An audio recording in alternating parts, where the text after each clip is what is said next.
Okay, firstly, thank you very much to the organisers for inviting me along to speak today. So my talk will follow on very nicely from some of the models that Joy presented in her talk. And I guess I'm really wanting to ask the question, once you have a nice model that you think adequately describes your data, what's the best way of fitting that model to the data, or indeed, how do we go about selecting between perhaps different model hypotheses to discover which is the best description of how we think the underlying system is actually operating? So as a disclaimer, I should say I'm a statistician, mathematician, so I'm usually on a strictly need-to-know basis as far as the biology is concerned. So you can address any difficult biological questions to Joy.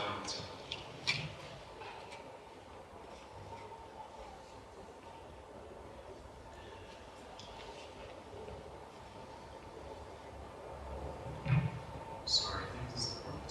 What is this? That's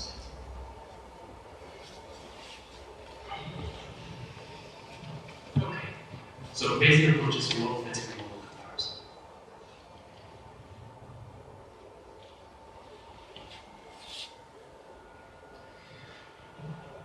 Okay, so hands up if you've had the pleasure of working with the Markov chain Monte Carlo method before. Hands up if you've any idea what an MCMC is. Vague, okay. So I'm going to be taking a Bayesian approach to trying to analyze these models. And one of the difficulties of using Bayesian approaches is the fact that we're going to describe everything using probability distributions. Okay, so rather than just getting a single answer at the end of your computation, we're really getting a distribution over the collection of all the plausible answers. And that really makes the computation quite difficult. And this is one of the main reasons that Bayesian methods have only really come into very widespread use over the last 20, 30 years or so. And one way of estimating arbitrary probability distributions is using this thing called Markov chain Monte Carlo. Okay, so just like the Gaussian distribution, we can write down a nice formula, we can analytically draw random samples from it, we can evaluate it. Sometimes, if we have a very complex model, like some of the ones that Joy was talking about, we end up with a distribution where we can evaluate at a particular point the probability, but we cannot write down a continuous form of the entire density. And so we end up needing to resort to these kinds of approximations. And one way to do so is to use this Markov chain. And most MCMC work is really based on these two seminal papers in the Metropolis in 1953 and then Hastings in 1970. And its importance is really highlighted by the fact that it's been listed as one of the top 10 algorithms throughout computer science and mathematics in the 20th century. So it's used in lots of areas where we're going to be mainly interested in their use for Bayesian inference.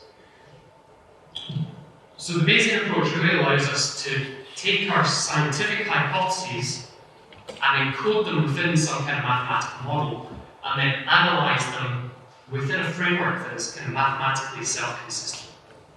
Okay? So this is Bayes' theorem. It's very simple to write down, and indeed that's often the case. We can take our complex models, we can write down what we want to do with it, Bayes' theorem very simply, but when it comes to computing the answers, that's where the challenge lies. So here we've got some data Y, so this could be whatever measurements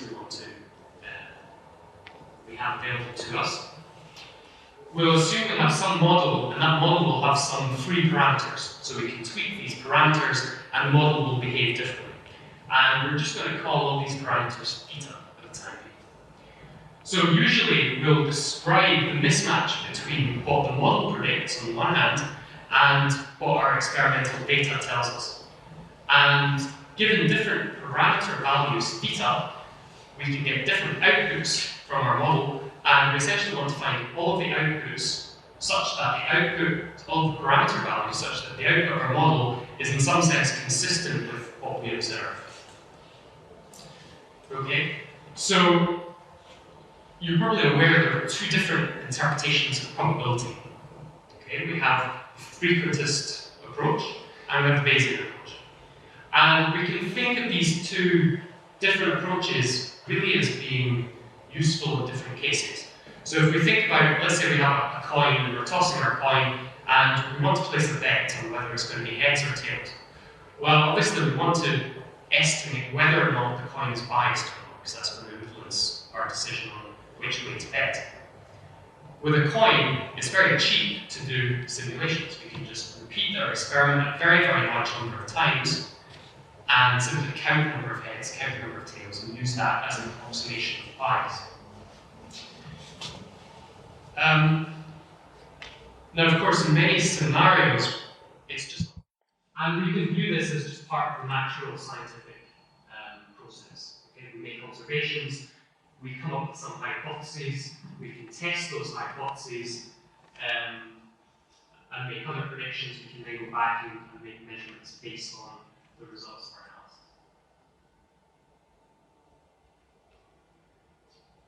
Right, so you might ask me the question, well, so let's assume we have some data. So we have these 40 different data points, and we can assume that, let's just say that these are measured over different points in time, and our aim is really to come up with a model of the functional relationship between the time, and then we have ground truth against which we can compare our analysis. So let's choose this kind of cubic function. So we've just got these kind of random coefficients here. We're going to take each of these function points and we're going to add some random noise. So we can just add some Gaussian noise here. And we can come up with some data. Okay, so here we can see the original function that's generated it, and we see the stochasticity that we've added to the data.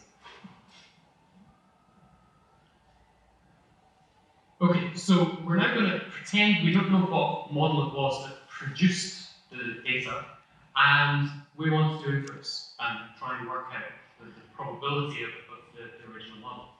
So, first of all, we have to decide on what model hypothesis we're going to use. So we could just consider all the polynomial functions up to order 10. Okay? And we need to define some likelihood function, so this essentially measures the mismatch between the proposed function and the data. So we just have this Gaussian distribution here. We have our data y. We could define our polynomial in terms of a set of underlying polynomial basis functions and corresponding coefficients. So we're going to do inference on betas. So as we change beta, that essentially corresponds to a different polynomial. Okay? Polynomial, that's the signal answer we get out. And we can see that, from order 3 upwards, it becomes kind of difficult to spot by eye which model is perhaps the best. Okay, it seems to cover a lot of the points. And indeed, if we look at the likelihood for each of these polynomial models, we see that the likelihood keeps increasing, almost monotonically. So, in other words, if we use purely the maximum likelihood for trying to fit our model, it's going to suggest that model 10 is the best because it fits the data the best. Obviously, if we think about it, we'll realize that the polynomial at some point will start fitting the noise rather than the underlying signal. So this is the fundamental question. How do we separate the signal from the noise? And if you just use a likelihood-based approach, we can see this fails pretty early. So what happens if we fit with marginal likelihood using a Bayesian approach? Well, first of all, the shaded gray area represents essentially subsample those points. And it's constructed in such a way that we still get the correct answer at the end of it. If you're interested, there's this was published in PNAS years ago. So the intuition really is that we can collect n samples n times faster. Okay, so if we're wanting to collect 1,000 samples, rather than doing one after the other, we can actually do it in blocks of 100. So we can use 100 processors.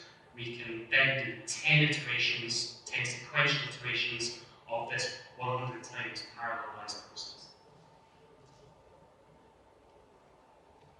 I'll skip over the proof if anyone's interested in finding out how it works. We can have a chat later.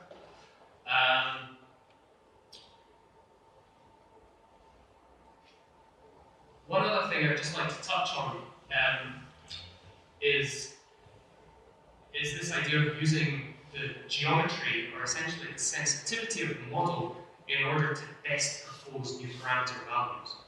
Okay, so if you imagine we have some parameter space, and each point in the space corresponds to a different possible set of parameter values that we could use for our model. And so we're essentially wanting to bounce around the space, and each point is going to have a probability. So we're going to bounce around looking for the regions of the space that have the highest probability. Well, it turns out we can define some MCMC algorithms based on diffusion processes.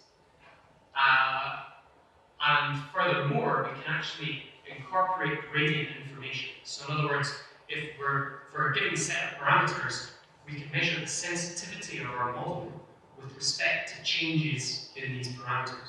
And we can use that as extra information to guide our Markov chain through the space. And the more efficiently we move through the space, the less effort we have to put into getting these marginal likely values again. I'll talk quickly about some Riemannian geometry. I think it's really cool. So I did this for my PhD thesis 6 years ago. And the basic idea is to define a different distance on space. Okay, so usually we're all happy with this kind of Euclidean distance. Okay, if we look at a map, we have the scale here, so we can just put our ruler down flat on the map, and we can measure how far we want to walk if we're going out hiking in the highlands of Scotland, for example. Of course, when we come to actually hiking, it may turn out to be a bit further than we thought, because we forgot to take into account the curvature of these mountains. And suddenly that 20-kilometer hike has suddenly become 30 kilometers and a bit more tiring. So the question is, how do we relate these ideas to probabilities? Well, if we think about this kind of landscape as a probability distribution, right? We can choose a different point on the map. Okay? Let's say we have 2 parameters for our model. Well, each point on this map would correspond to a different set of parameters, which we can solve our model for and gives different output. And at each point on that map, we could measure the height. Okay, we can interpret that as probability. And so essentially, the idea is not to define distance based on the absolute changes in the parameter values, but rather in terms of the effect it has on the model output. So we're using the sensitivity information to kind of redefine distance.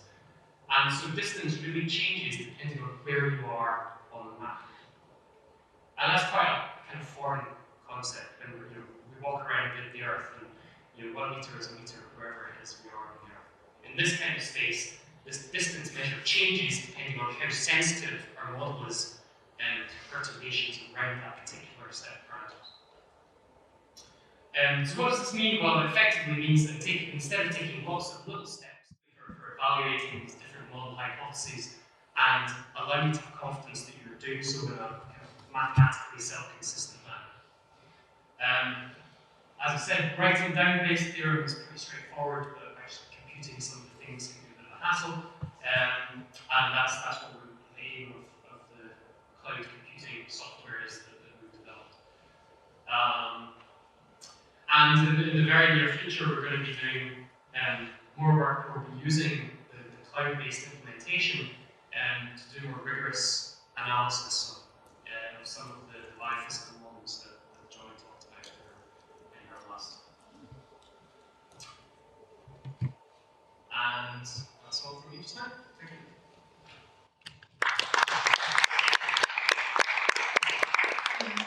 Thank you very much. Welcome for the talk. Any questions?